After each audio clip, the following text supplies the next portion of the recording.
ಸರ್ಕಾರ ಎಲ್ಲನ ಮುಚ್ಚಿಡುವಂಥ ಪ್ರಯತ್ನ ಮಾಡ್ತಾ ಇದೆ. ಅದು ಬಂದರೆ ಆಚೆ ಬರುತ್ತೆ, ಬಯಲು ಬರ್ತೈತೆ ಅಂತೇಳಿ ಮುಚ್ಚಿಡೋ. ನಾನು DPR ಸೆಕ್ರೆಟ್ರಿಗೂ ನಾನು ಫೋನ್ ಮಾಡಿ ಅವ್ರಿಗೂ ಹೇಳಿದ್ದೀನಿ, ಇದೆಲ್ಲ ಭಾಳ ದಿನ ನಡೆಯಲ್ಲ, ಇನ್ನು 1 ವರ್ಷ ಅಷ್ಟೇ ನಿಮ್ಮದು, ಕೂಡಲೇ ಕೊಡಿ ಅನ್ನೋ ಆಗ್ರಹವನ್ನು DPR ಸೆಕ್ರೆಟ್ರಿಗೆ ನನ್ನ ಫೋನ್ ಮುಖಾಂತರ ನಾನು ಮಾಡಿ 1 ತಿಂಗಳಾಯಿತು ಪತ್ರ ಬರೆದು, 1 ತಿಂಗಳಾಯಿತು DPR ಸೆಕ್ರೆಟ್ರಿಗೆ ಪತ್ರ ಬರೆದು.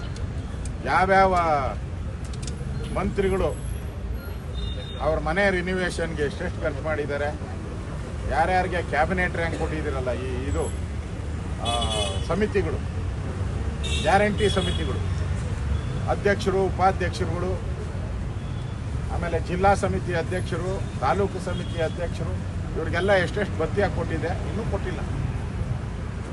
ರಿಪ್ಲೈ ಇಲ್ಲ. ಈ ಸರ್ಕಾರ ಯಾವ ಪತ್ರಕ್ಕೂ ರಿಪ್ಲೈ ಇಲ್ಲ. ಲೂಟಿ ಮಾಡೋದಕ್ಕೆ ಮಾತ್ರ ಚೆಂದಾಗಿ ಅಪ್ಲೈ ಮಾಡ್ಕೊಂತಾರೆ ಅಪ್ಲಿಕೇಶನ್. ಲೂಟಿಗೆ ಅಪ್ಲಿಕೇಶನ್ ಒಳ್ಳೇದಿದೆ ಇವ್ರ ಹತ್ರ. ಭಾಳ ತಿಂಗಳುಗಳೇ ಕಳೆದೋಗಿದೆ. ನಾವು ವಿಧಾನಸಭೆಯಲ್ಲೂ ಕೂಡ ಇದಕ್ಕೆ ಸರ್ಕಾರ ನೇರ ಕಾರಣ ಅಂತ ಹೇಳಿದ್ವಿ. ಈಗ ವರದಿನಲ್ಲೇ ಎಲ್ಲ ಕ್ಲೀನ್ ಚಿಟ್ಗಳು ಕೊಟ್ಬಿಟ್ಟಿದ್ದಾರೆ. ಅವತ್ತು ಕಮಿಷನರ್ನವ್ರನ್ನ ಸಸ್ಪೆಂಡ್ ಮಾಡಿದ್ವಿ, ಅಧಿಕಾರಿಗಳನ್ನು, ಪೊಲೀಸ್ ಅಧಿಕಾರಿಗಳನ್ನು ಸಸ್ಪೆಂಡ್ ಮಾಡಿದ್ವಿ. ಸಸ್ಪೆಂಡ್ ಆಗಬೇಕಾಗಿದ್ದವರು ಯಾರ ಡಯಾಸ್ ಮೇಲೆ ಕೂತಿದ್ರಲ್ಲ, ಹೆಂಡತಿ ಮಕ್ಕಳು ಅವ್ರ ಬಂಧುಗಳ ಜೊತೆ ಫೋಟೋ ಶೋ ಮಾಡೋಕ್ಕೆ ನಿಂತಿದ್ರಲ್ಲ, ಅವ್ರ ಮೇಲೆ ಕ್ರಮ ಆಗಬೇಕಾಯ್ತು. ಅವ್ರ ಮೇಲೆ ಯಾವುದೂ ಕೇಸೇ ಆಗಲಿಲ್ಲ. ಅಧಿಕಾರಿಗಳ ಮೇಲೆ ಕೇಸ್ ಮಾಡಿದ್ವಿ. ಈಗ ಅಧಿಕಾರಿಗಳು ಎಲ್ಲ ನಿರಪರಾಧಿ ಆದರೆ ಹಂಗಾರೆ ಅಪರಾಧಿಗಳಾರು? ಈ ಸಾವಿಗೆ ನ್ಯಾಯ ಎಲ್ಲಿದೆ?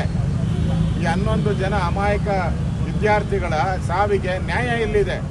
ಇದನ್ನು ಕಾಂಗ್ರೆಸ್ ಅವರು ಮುಚ್ಚಾಕುವಂಥ ಪ್ರಯತ್ನವನ್ನು ಮಾಡಿದ್ದಾರೆ. ಇದು ಅಕ್ಷಮ್ಯ ಅಪರಾಧ. ಇದು ಮುಂದೆ ನಮ್ಮ ಸರ್ಕಾರ ಬಂದರೆ ಇದನ್ನು 100% CBI ತನಿಖೆಗೆ ಕೊಡ್ತೀರಿ. ಯಾರ್ಯಾರು ಭಾಗಿಯಾಗಿದ್ದರು, ಯಾರ್ಯಾರು ಫೋನ್ ಕಾಲ್ ಮಾಡಿದ್ರು, ಯಾರ್ಯಾರು 2 ಕಡೆ ಫಂಕ್ಷನ್ ಮಾಡೋಕ್ಕೆ ಅವಕಾಶ ಮಾಡಿಕೊಟ್ರು, ಡ್ಯಾಶ್ ಮೇಲೆ ಗವರ್ನರ್ ಇದ್ದು ಡ್ಯಾಶ್ ಮೇಲೆ ಲಿಮಿಟೆಡ್ 10 ಜನದ ಮೇಲೆ ಎಕ್ಸ್ಟ್ರಾ ಇರಂಗಿಲ್ಲ, ಅಲ್ಲಿ 200 ಜನ ಹೆಂಗೆ ಕೊಟ್ಟರು, IAS ಅಧಿಕಾರಿಗಳೆಲ್ಲ ಡ್ಯಾಶ್ ಮೇಲೆ ಇದ್ರಲ್ಲ, ಯಾರಾನ ಒಬ್ಬರ ಮೇಲೆ ಕ್ರಮ ಆಗಿದೆಯಾ? ಮೊಮ್ಮಕ್ಕಳು ಅದು ಡ್ಯಾಶ್ ಮೇಲೆ ಮಕ್ಕಳು ಮೊಮ್ಮಕ್ಕಳು ಎಲ್ಲ ಬಂದು ನಿಂತಿದ್ರಲ್ಲ, ಅವ್ರಿಗೇನು ಪ್ರೋಟೋಕಾಲ್ ಇದೆಯಾ?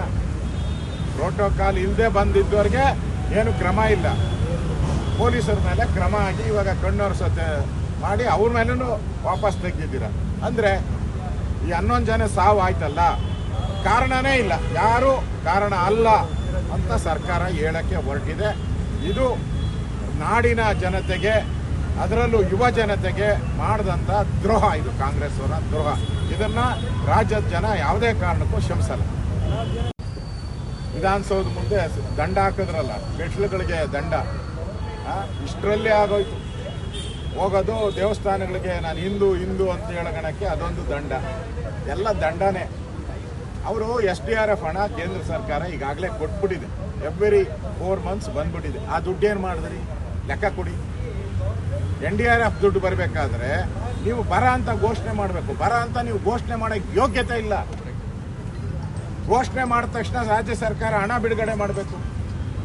ಫಸ್ಟ್ ಕಂತು ಕೇಂದ್ರ ಸರ್ಕಾರಕ್ಕೆ ವರದಿ ಕೊಡಬೇಕು. ಎಲ್ಲ ಜಿಲ್ಲೆಗಳಲ್ಲಿ ಎಷ್ಟೆಷ್ಟು ಎಕರೆ ಬೆಳೆ ಹಾನಿ ಆಗಿದೆ, ಕುಡಿಯೋ ನೀರು ಎಲ್ಲೆಲ್ಲಿ ಸಮಸ್ಯೆ ಇದೆ, ಮೇವಿಗೆಲ್ಲ ಅಂತ ವರದಿ ಕೊಡಬೇಕು. ಏನು ಕೊಟ್ಟಿಲ್ಲ.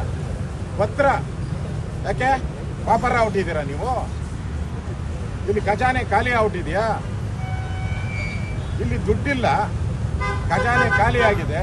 ಲಂಚ ಹೊಡೆದು ದುಡ್ಡೆಲ್ಲ ಹೈಕಮಾಂಡ್ ಕಳಿಸ್ಬಿಟ್ಟಿದ್ದೀರಾ. ಹಣ ಇಲ್ಲ, ಅದಕ್ಕೋಸ್ಕರ ಕೇಂದ್ರ ಹತ್ರ ಕೇಳ್ತಿದ್ದೀರಾ. ನಾಚಿಕೆ ಆಗಬೇಕು. ಪ್ರೊಸೀಜರ್ ಫಾಲೋ ಮಾಡಿರಿ. ಸಂವಿಧಾನದ ಅಡಿಯಲ್ಲಿ ಪ್ರೊಸೀಜರ್ ಇದೆ. ಬರ ಬಂದಾಗ ಯಾವ ಪ್ರೊಸೀಜರ್ ಮಾಡಬೇಕು ಅಂತ ರಾಜ್ಯ ಸರ್ಕಾರ, ಕೇಂದ್ರ ಸರ್ಕಾರದ ನಿಬಂಧನೆಗಳಿದೆ. ನಾನು ಕಂದಾಯ ಸಚಿವನಾಗಿ ಕೆಲಸ ಮಾಡಿದ್ದೀನಿ. ರೂಲ್ಸ್ ಆ್ಯಂಡ್ ರೆಗ್ಯುಲೇಷನ್ ಇದೆ, ಫಾಲೋ ಮಾಡಿ. ಅದನ್ನು ತಮಿಳುನಾಡಿಗೆ ಕದ್ದು ಮುಚ್ಚಿ ನೀರು ಬಿಡೋಕ್ಕಾಗುತ್ತೆ, ಇಲ್ಲಿ ಕೇಂದ್ರಕ್ಕೆ ಪತ್ರ ಬರೆದು ಗೂಬೆ ಕೂಡಿಸುವಂಥ ಪ್ರಯತ್ನ ಮಾಡ್ತಾ ಇದ್ದೀರಾ. ಇದು ನಡೆಯಲ್ಲ, ಭಾಳ ದಿನ ನಡೆಯಲ್ಲ. ರಾಜ್ಯ ಸರ್ಕಾರ ಕೂಡಲೇ ರೈತರ ನೆರವಿಗೆ ಧಾಮಿಸಬೇಕು, ಬರ ಅಂತ ಘೋಷಣೆ ಮಾಡಬೇಕು, ಹಣ ಬಿಡುಗಡೆ ಮಾಡಬೇಕು, ಕುಡಿಯೋ ನೀರಿಗೆ ಜಾನುವಾರುಗಳಿಗೆ ಕೂಡಲೇ ಹಣವನ್ನು ಕೊಡಬೇಕು ಅನ್ನೋ ಆಗ್ರಹವನ್ನು ಮಾಡ್ತಾ ಇದ್ದೀವಿ.